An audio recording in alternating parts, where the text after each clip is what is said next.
I never thought something as simple as a curve on the highway could change my life. I've been driving trucks for over 20 years, crossing dark routes with nothing but the loneliness of the road as my companion. I've seen accidents, wild animals darting across the asphalt, even robberies in the middle of nowhere. But none of that compares to what I'm about to tell you. It was a cold dawn, just past midnight. The sky was heavy with clouds, and the moon barely managed to break through. My truck growled along the empty road like a tired beast. There wasn't a single car for miles, just asphalt, wind, and the faint hum of the radio hissing with static. And then I saw her. Right at a sharp bend, where the fog seemed thicker, stood a little girl. She was on the shoulder of the road, wearing a white dress that swayed slightly in the breeze. She didn't raise her hand for help. She didn't take a step toward the road. She was just there, motionless, staring at me. My instincts made me hit the brakes. I don't know if it was reflex or just human impulse, but I pressed down hard and the tires screamed into the night. The truck shook violently, and for a moment I thought I'd lose control. I turned off the radio, slowed down, looked again, straining my eyes through the fog, but she was gone. I stared at the rearview mirror, confused.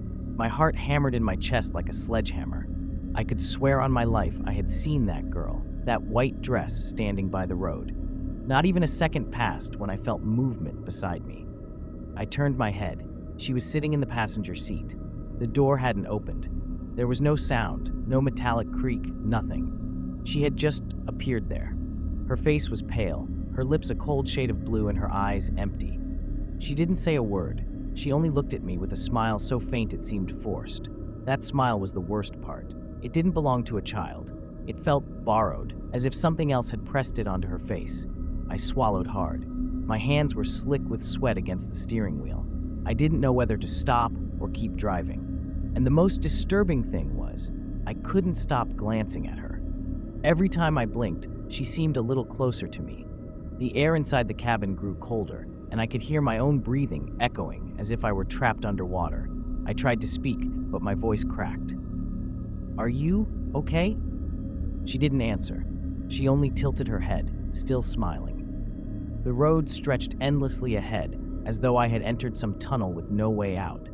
And deep inside, I knew I had picked up something that wasn't human. The longer she sat there, the heavier the air became. My truck's engine roared beneath us, but inside the cabin, it felt like time had stopped. I could hear every tick of the dashboard clock, every faint hum of electricity running through the wires.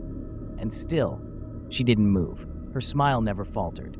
It was the kind of smile that made my stomach churn, because it didn't belong on her face. It wasn't warm, or innocent, or even human. It was knowing. I gripped the wheel tighter. My knuckles turned white. I forced myself to focus on the road, but every time I stole a glance at her, I felt a sharp pressure in my chest, as if my body itself was warning me. Don't look too long. Then I noticed something strange. Her reflection. The windshield showed the faint outline of her dress, the pale glow of her skin. But when I looked into the side mirror, she wasn't there, only the empty seat. I blinked, my heart thundering. Look forward, she's there. Glance at the mirror, nothing. Forward, there again, closer, her small hands now resting on her knees. I felt sweat trickle down my spine despite the freezing cold. "Who are you?" My voice was barely a whisper. Her head tilted further, like a broken doll's, until I thought her neck would snap. And then she giggled. It wasn't a child's laugh. It was too sharp, too hollow, echoing in the small cabin as if it were coming from somewhere behind the walls. My skin prickled. I pressed harder on the gas, as though speeding would somehow outrun whatever she was. The truck trembled, the road blurred, but she remained perfectly still. Her dress never fluttered with the rush of air. Her hair never shifted. Then, slowly, she raised her hand. Tiny fingers reached for the steering wheel, so close I could feel the cold radiating from her skin. My instinct screamed, and I yanked the wheel to the side. The truck swerved violently, the tires screeching, the horn blaring into the night. I thought I'd crash. I thought that was the end. But when the truck steadied, she was gone. The seat beside me was empty again. I let out a ragged breath, my heart pounding so hard I thought it would tear out of my chest. My hands shook, barely able to keep the wheel straight. But then, something brushed my leg. I froze. Slowly, I looked down. A lock of long, black hair was tangled in the steering column, twisting around the pedals. And when I looked back up, she was right there, inches from my face, her cold breath misting my cheek. Her lips parted as if to whisper something, but no sound came. Only silence. A silence so deep it pressed against my eardrums until they ached. I wanted to scream, to slam the brakes, to do anything, but I couldn't move. Her eyes locked mine in place, dragging me deeper into that void where nothing lived. That was when I realized she wasn't a passenger. She was the one driving now. The truck kept moving, but I knew it wasn't me controlling it anymore. My hands were locked on the wheel, stiff and useless, as if they didn't belong to me. The headlights cut through the fog, illuminating an endless stretch of road that seemed unfamiliar, like I'd been driven out of the world I knew. She was inches from me, her face pale and waxy, that same smile carved into her lips. I tried to look away, but my eyes burned every time I fought it, as if invisible hands forced my gaze back to her.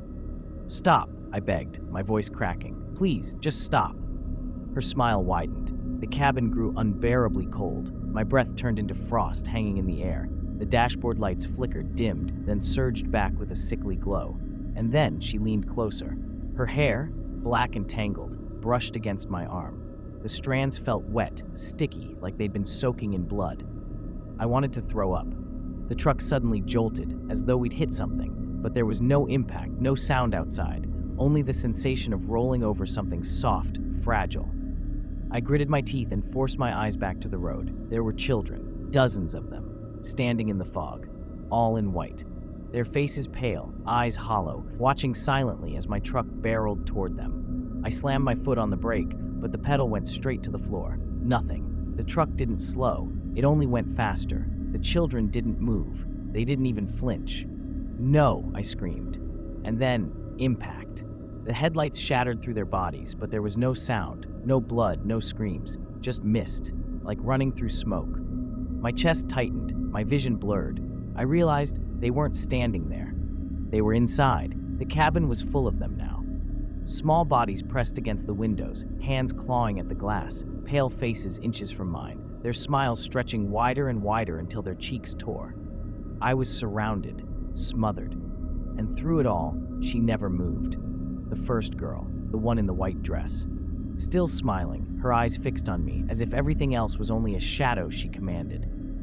I closed my eyes, praying it would end, praying I'd wake up in my bunk, sweating from a nightmare. But when I opened them, the road was gone. Nothing but blackness, no stars, no horizon, just the rumble of the truck carrying me forward into an endless void. My body went numb. I couldn't feel the wheel, couldn't feel the pedals. I wasn't driving anymore. I wasn't even in control of myself. The last thing I remember is her whisper, soft, chilling, brushing against my ear. "You're mine now." And then, silence. The truck was found weeks later, engine dead, sitting in the same curve where I had first seen her. The cab was empty. Empty, except for a lock of long black hair knotted tight around the steering wheel. Subscribe to Horror Story Bar.